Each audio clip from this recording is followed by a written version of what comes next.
Hey guys, Assalamualaikum. It's me Nina and welcome back to Nina Story. Rasanya macam dah lama sangat kan Nina tak cerita kisah-kisah seram dan mistik dekat korang. Kepada peminat cerita seram, today is the day untuk kita takutkan diri kita sama-sama. Sebab hari ni Nina akan lanjut dekat korang satu kisah seram tentang rumah sewa. Jadi Nina tak nak panjang-panjang sangat intro sebab Nina tak sabar lagi untuk takutkan diri Nina dengan korang sama-sama. So without wasting any time, let's get started.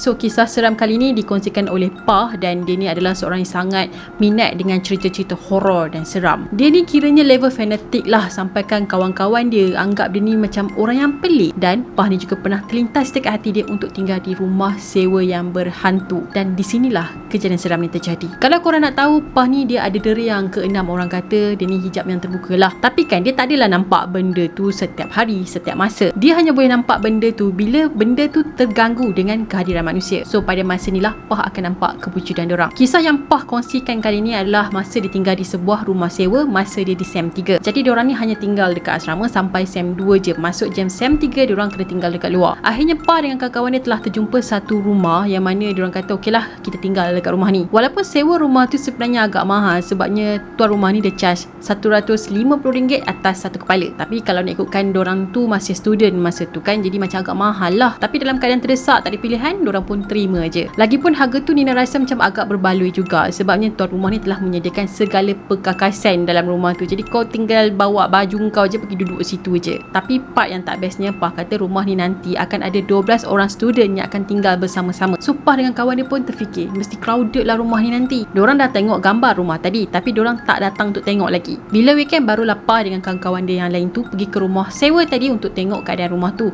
Dan bila sampai dekat sana, diorang ni telah disambut oleh seorang lelaki yang diorang panggil sebagai Abang Ngah. Pah kata rumah sewa tu memang besar. Dia teres 2 tingkat dikelilingi dengan pagar dan tingkat atas tu ada beranda. Masa nak masuk rumah tu diorang pun bagi salam lah dan Pah kata bila dia langkah masuk je ke dalam tu dia dah rasa tak best dah. Keadaan dalam rumah tadi tu nampak agak suram walaupun semua lampu dah terpasang. Bagi Pah rumah tu memang sangat besar dan luas dan memang sangat muat lah kalau nak masuk sampai 12 orang. Kalau nak sumbat lebih daripada 12 orang pun masih lagi muat sebenarnya. Ruang tamu dengan kawasan dapur rumah tu memang luas sangat. Kemudian si Pah ni pun berjalanlah ke arah dapur kan sebab dia nak tengok kat dapur tu macam mana pula rupa dia. Sampai je Pah ni dekat depan pintu dapur, tiba-tiba dia kena sergah dengan seorang budak. Budak tu cakap, "Akak buat apa tu?" Daripada pandangan tepi Pah, dia memang nampak ada seorang budak dekat tepi. Tapi kan bila dia toleh tengok, budak tu tak ada guys. Yang ada cuma pintu store yang telah bertutup dan tak ada budak pun kat situ. Dia dah mula fikir bukan-bukan sebabnya dia fikir takkan imajinasi aku je tadi. Tapi dia cuba ignore lah sebab yelah nanti pun dia akan tinggal dekat situ. Dia pun tak nak overthinking sangat. Masa tu Pah memang tak cerita apa-apalah dekat kawan-kawan dia tentang budak yang dia nampak tu. Dia dengan kawan-kawan dia pun explore lah rumah tadi sampailah diorang ni puas hati dan diorang setuju untuk sewa dekat situ. Sampailah pada hari diorang pindah barang tu kan, diorang pun makan dan tidur dekat situ macam biasa. Hari pertama diorang pun buatlah bacaan Yasin sikit-sikit kan untuk sebagai pelindung diri. Yelah diorang pun baru je masuk rumah tadi tu kan. So diorang pun buatlah bacaan sikit untuk elakkan daripada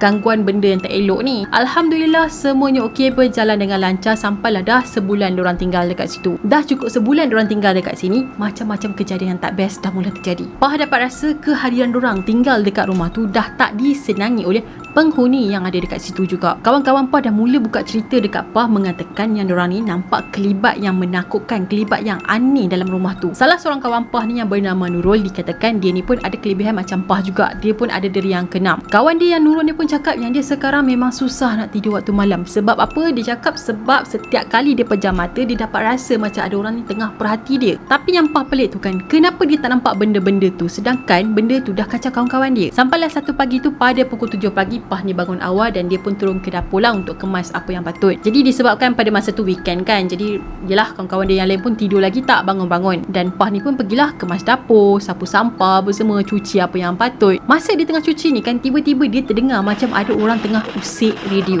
Dia pelik jugalah sebabnya dia kata kalau orang turun dari tangga dia mesti akan nampak punya. Tapi dia buat tak tahu je lah. Dia fikir mungkin dia tersalah dengar kot. Tak lama lepas tu dia dengar pula bunyi lain yang mana dia dengar orang berjalan pakai slipper dekat tangga. Dia mula rasa pelik sebabnya dia seorang je dekat bawah dan slipper pun memang ada dekat bawah je. Kawan-kawan dia yang lain semuanya ada dekat dalam bilik tengah tidur. Lagipun kawan-kawan dia memang tak pernah pakai slipper untuk naik ke tingkat atas. Diorang cuma pakai dekat bawah je. So dengan keberanian yang dia ada sikit tu kan, dia pun cubalah jenguk kan, tengok siapa kan yang pakai slipper dekat tangga. Tapi bila dia tengok, ada pula slipper kat bawah, tak ada siapa pula yang pakai. Dan dekat tangga tu memang tak ada siapa pun. So sah-sahlah si Pah ni dah kena kacau pada pagi tu. Malam esok tu Pah dengan kawan dia si Husna ni tinggal dekat rumah, manakala kawan-kawan dia yang lain ni keluar pergi makan. Masa diorang tengah layan program K-pop ni kan, tiba-tiba macam ada benda yang jatuh sangatlah kuat. Korang bayangkan, korang tengah seronok-seronok tengok video kan, tiba-tiba dengar bunyi jatuh. Mestilah korang terkejut kan. Bunyi tu macam orang terjun ke atas shieling, betul-betul atas bilik diorang. Diorang dah fikir, alamak, mesti confirm pecah lah shieling atas rumah ni, sebab bunyi tu bukan slow guys, memang kuat. Disebabkan diorang ni masih lagi terkejut kan, diorang terus terdiam macam tu dan tak buat apa-apa. Dan tak lama lepas tu diorang dengar pula macam ada orang tabur pasir dekat atas shieling, and then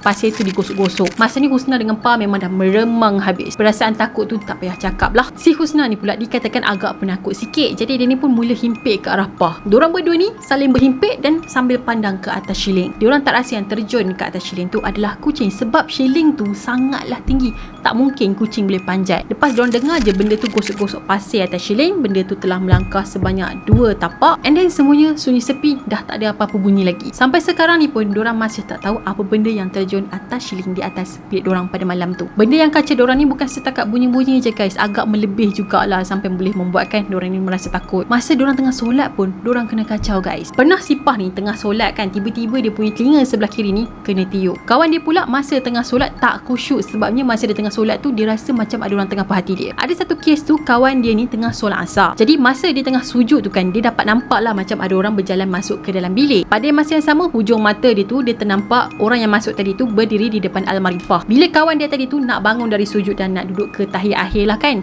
benda tu telah berjalan keluar dari bilik. Lepas dah habis solat, kawan Pah ni pun keluarlah cari Pah dan tanya, Pah, kau dah masuk bilik ke tadi? Kenapa kau berdiri je depan almari kau? Tapi Pah ni jawab, mana ada aku masuk bilik, aku kat bawah je kot dari tadi dengan Nurul. Kawan Pah ni pun dah mula cuak lah bila Pah kata dia tak masuk ke bilik, sebab dia yakin yang masuk tadi tu adalah Pah. Sebab dia kata rupa kaki yang masuk tu macam rupa Pah. Tapi memang Pah ni dari Zohor lagi dia ada dekat bawah tidur dengan Nurul. Pah dengan kawan-kawan dia dah mula rasa seram sebab benda tu dah mula pandai menyamar menjadi orang lain. So cerita tu habis dekat situ je. Satu malam tu Pah ni baring dekat atas sofa yang menghadap ke sliding door. Dia tunggu kawan-kawan dia balik dari beli barang-barang dapur, sebabnya kalau diorang balik nanti mudahlah dia nak tolong diorang ni angkat barang masuk ke dapur kan. Sebab itulah dia tunggu je kawan-kawan dia dekat situ baring-baring sambil main phone. Pah kata lampu luar rumah memang selalu terpasang lah untuk tujuan keselamatan. Masa Pah tengah scroll Facebook ni kan, tiba-tiba dia perasan ada satu susuk tubuh yang tinggi dan panjang jenguk ke dalam sambil tengok Pah. Respon Pah pada masa tu agak ekstrim sikit lah, sebab dia memang terkejut gila. Dia sampai terjatuh tergoleng daripada sofa. Benda tu dijengah kejap je and then dia menyorok balik tau. Jantung dia pada masa ni memang berdegup laju gila, macam dah kena heart attack dah. Dia terduduk dekat lantai tu agak lama juga, sampailah dia betul-betul cool down, betul-betul relax, barulah dia bangun duduk atas sofa balik. So dia pun duduk kat atas sofa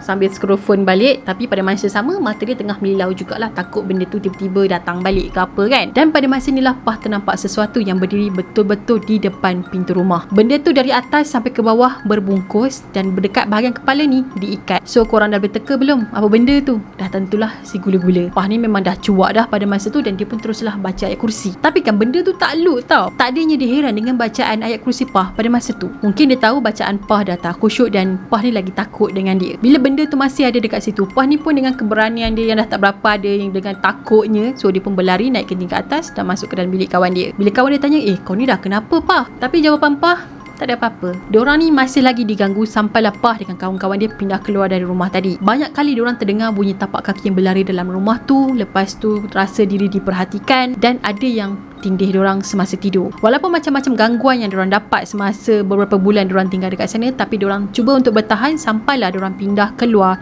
selepas diorang habis SEM 3.